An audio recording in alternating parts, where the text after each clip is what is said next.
Hello friends, आज आपण इयत्ता 8वी विषय मराठी द्वितीय सत्र चाचणी परीक्षेचा सराव पेपर सोडवणार आहोत. चला तर मग तयार आहात तुम्ही? पहिला प्रश्न पाहूया. विभाग गद्य. खालील उतारा वाचा आणि दिलेल्या सूचनांनुसार कृती करा. आता तुम्ही पान नंबर 57 वरील पाड्यावरचा चहा या पाठावरील दुसरा उतारा वाचायचा आहे. तो उतारा कुठून वाचायचा आहे तर अशा एका सालकर पाडा नावाच्या पाड्यावर आम्ही गेलो येथपासून ते आम्ही एका ओट्यावर जाऊन बसलो येथपर्यंत वाचून त्यावर आपल्याला प्रश्नांची उत्तरे लिहायची आहेत. चला तर मग चौकटी पूर्ण करा 2 गुणांसाठी. पावसापासून संरक्षण करण्यासाठी घरावर घातलेल्या वस्तू. उत्तर आहे पेंडा आणि पळसाची पाने. दुसरा प्रश्न. उतार्याच्या आधारे खाली दिलेल्या गोष्टींचा उपयोग सांगा. 1 गुणांसाठी आहे.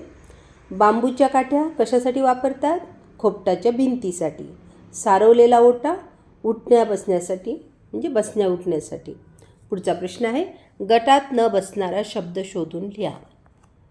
वाडा, बंगला, महाल, खोपटी. यात गटात न बसणारा शब्द आहे खोपटी. पुढचा आहे बाज, आरामखुर्ची, माची, ओटा. याच्यात आरामखुर्ची हा शब्द वेगळा आहे.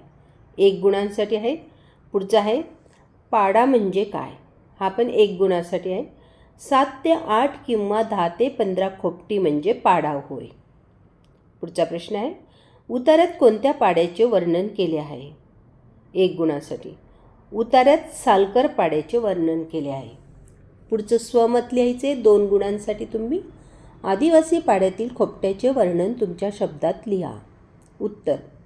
आदिवासी पाड्यातील खोपटाच्या भिंती या कारव्यांच्या किंवा बांबूच्या काठ्यांच्या होत्या. त्या शेणामातीने सारवलेल्या असतात. खोपटी ही ठेंगणी असतात. आत जाताना वाकून जावे लागते. मेढी, चौकटीची लाकडे व 4-6 वासे यांनी खोपटी तयार होते. कारव्या अगर कामठ्या मोडल्या की खिडकी तयार होते. पावसापासून संरक्षण करण्यासाठी पेंढा किंवा पळसाच्या पानांचा वापर करतात. खोपटीला रक्षण करण्याची गरज भासत नाही. अशा पद्धतीने तुम्ही ते उत्तर लिहू शकता. पुढचा प्रश्न आहे पद्य विभागातला. प्रश्न दुसरा. खालील कवितेच्या आधारे सूचनेनुसार कृती करा. पहिला प्रश्न 2 गुणांसाठी आहे. आकृती पूर्ण करा. पाऊस आल्यानंतर झालेले बदल. नभ पाणी पाणी होतो, माती चिखल होते. पुढचा आहे हे केव्हा घडते ते लिहा. हे पण 2 गुणांसाठी आहे. त्यातला अ. पाखरांचा थवा येतो. केव्हा येतो? जेव्हा शिवारात पीक येते. पुढचा आहे तान्हा रडत उठतो. केव्हा रडत उठतो तो? जेव्हा बाप आनंदाने आरोळी मारतो. पुढचा प्रश्न आहे स्वमत म्हणजे तुमचं स्वतःचं मत म्हणजे स्वतःच्या भाषेत लिहायचं आहे. अ. भाळावरल्या घामाचा पान्हा नभाला फुटतो या ओळीतील अर्थसौंदर्य लिहा. उत्तर. कवी हनुमंत चांदगुडे लिखित आळाशी या कवितेत शेतकऱ्याचे कष्टमय जीवन रेखाटले आहे. शेतकरी हा दिवस रात्र चिखल मातीत कष्ट करीत असतो. शेतामध्ये घाम गाळून जगासाठी अन्नधान्य पिकवीत असतो. त्याच्या कष्टाच्या घामावरच शेतातील पीक बहरत असते. उन्हाळ्यात त्याच्या अनवाणी पायांची ठसे उमटतात आणि जेव्हा पाऊस येतो तेव्हा त्याचा आनंद गगनात मावत नाही. म्हणून कवी म्हणतो जणू काही शेतकऱ्याचा घामच पावसाच्या रूपात बरसतो. त्याने केलेले कष्ट फळाला येतात. त्यावेळी आकाशाला पाण्याच फुटला असे कवीला वाटते. तुम्ही अशा पद्धतीने लिहा किंवा तुमच्या स्वतःच्या भाषेत वेगळ्या पद्धतीने लिहिलं तरी चालेल. पुढचा प्रश्न आहे. शेतकरी जगाचा पोशिंदा आहे या विधानातील विचार सौंदर्य स्पष्ट करा. उत्तर. पोशिंदा म्हणजे पोषण करणारा. शेतकरी शेतात कष्ट करून अन्नधान्य पिकवितो तेव्हा आपल्या शरीराचे भरणपोषण होते. म्हणून शेतकऱ्याला जगाचा पोशिंदा म्हणतात. आळाशी या कवितेत कवी हनुमंत चांदगुडे यांनी शेतकऱ्याच्या कष्टाचे अतिशय समर्पक व आर्त शब्दात आपले विचार काव्यमय पद्धतीने मांडले आहेत. आता यातलं भाषिक सौंदर्य. अष्टाक्षरी छंदातील प्रासादिक रचना आहे ही. क्रियापदांच्या यमकातून आशयाची थेट मांडणी. ग्रामीण बोलीभाषेतील शब्दांचा साज लिहून आलेली मातीच्या गंधातून उमललेली शब्दफुले म्हणजे आळाशी कविता होय. विद्यार्थी मित्र मैत्रिणींनो, प्रश्न तिसरा हा व्याकरणावरचा आहे.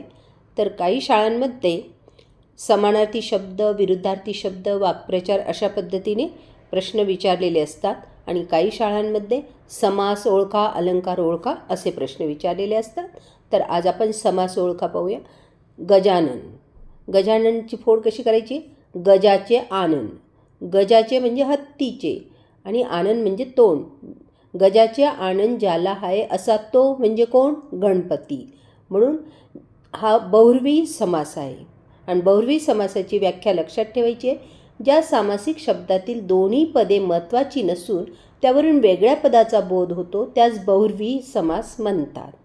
म्हणजे गजानन, गज आणि आनंद दोन्ही पदही महत्त्वाची नाहीत, तर तिसरं पद, तिसराचा अर्थ निघतो गणेश, म्हणून याला आपण बहुव्रीही समास म्हणतो. पुढचा आहे तक्ता पूर्ण करा.